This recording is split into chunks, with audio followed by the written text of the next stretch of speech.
How's it going, guys? I'm Gabriel and welcome to Noodleshot. Make sure to subscribe if this is your first time here and give us a like, it really helps. We played the first Resident Evil 8 demo, which takes place in the village itself, and here are our first impressions. First of all, I appreciate having the same protagonist as in RE7, Ethan Winters. Poor Ethan. It gives it a nice sense of continuity between entries, which is quite unusual for a Resident Evil. The story takes place 4 years later after the event of the previous game. This time Ethan seems to be looking for his daughter Rose instead of his wife Mia, who has been inexplicably murdered by Chris Redfield. Right off the bat, I am getting Resident Evil 4 vibes, due to the village setting and its strange inhabitants. When you look at the inventory, the currency in the game seems to be lei, establishing the game in Romania. From what I've seen in the trailers, it appears we will be dealing with sexy vampires and beasts of the sort, so I assume this is a Japanese take on Transylvania. The game controls much like RE7. We progress through the level very traditionally, searching for supplies and clues of what to do next.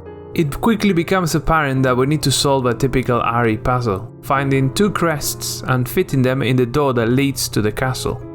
The rest of the level proceeds as you would expect. There's a brief gunfight and a couple of jump scares. We also meet the last remaining villagers that conveniently speak American English rather than Romanian. One of the monsters cut him. He's lost a lot of blood. We have to get into Louisa's house. Quiet! They seem to exist only as exposition vehicles since they kill each other or die pretty quickly after informing us that the village has been taken over by beasts.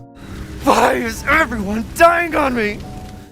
Overall, the game looks just as good and runs just as well as RE7 on a PS4 Pro, and I am intrigued by the art direction, and the gothic setting is definitely right up my alley. There were a few minor points of concern though. The lip syncing was pretty bad and the voice acting was far from stellar, let's say, and bordering on cheesy, which is not unusual for Resident Evil. In fact, it's almost part of the charm. That was too close. You were almost a Jill sandwich. You're right.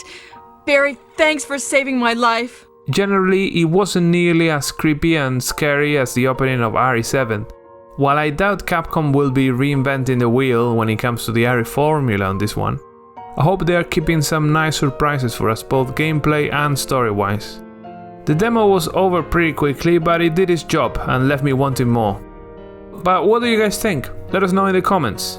And if you haven't had a chance yet, have a look at our full playthrough of the demo. Like, subscribe, and make sure to tune in for the next livestream on Sunday, April the 25th, for the second Resident Evil demo, this time inside the castle.